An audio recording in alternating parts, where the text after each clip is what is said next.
दोस्तों, आज दुनिया के सबसे बड़े मंच पर भारत ने कुछ ऐसा कहा जिसे सुनकर बड़े बड़े देशों के कान खड़े हो गए।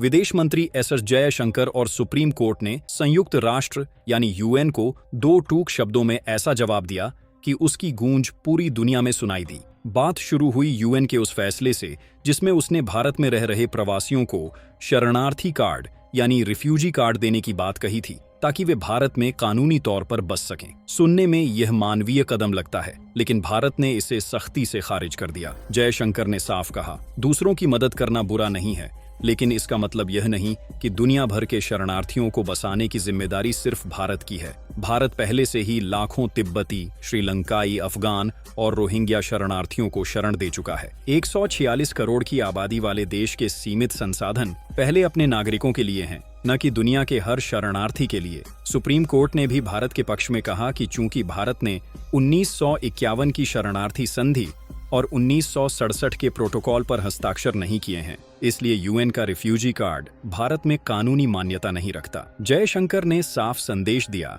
कि भारत अपने फैसले खुद लेगा, किसी बाहरी एजेंसी के दबाव में नहीं। इस बीच अमेरिका में एक और दिलचस्प घटनाक्रम हुआ। डोनाल्ड ट्रंप को उनके ही 19 सांसदों ने खत लिखकर भारत से पंगा न लेने की सलाह दी। उन्होंने चेताया कि अगर अमेरिका ने भारत से रिश्ते बिगाड़े तो इसका फायदा सीधे चीन और रूस जैसे विरोधी देशों को मिलेगा। सांसदों ने कहा कि भारत सिर्फ एक दोस्त नहीं बल्कि अमेरिका का रणनीतिक सहयोगी है, जिसके बिना आज का अमेरिका आगे नहीं बढ़ सकता।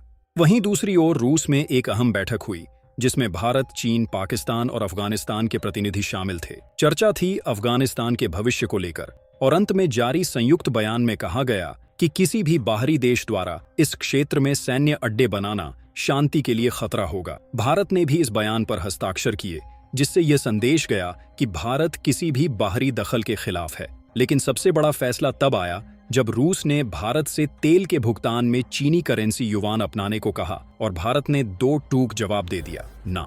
भारत ने कहा कि अब वक्त आ गया है जब हम अपनी करेंसी रुपया में ही व्यापार करें, क्योंकि अगर हम हमेशा अमेरिका या चीन की करेंसी में लेन देन करते रहेंगे तो हमारी अर्थव्यवस्था कभी आत्मनिर्भर नहीं बन पाएगी। जयशंकर का यह रुख बताता है कि भारत अब किसी के नियमों पर नहीं चलेगा, चाहे मुद्दा यूएन का हो, अमेरिका का हो या रूस का। भारत अब अपने फैसले खुद करेगा, अपने हितों के लिए। दोस्तों, यही है नए भारत की आवाज, जो अब किसी के सामने झुकेगा नहीं, बल्कि दुनिया को यह बताएगा कि अपने देश की नीति अपने देश की जनता तय करेगी। जय हिंद।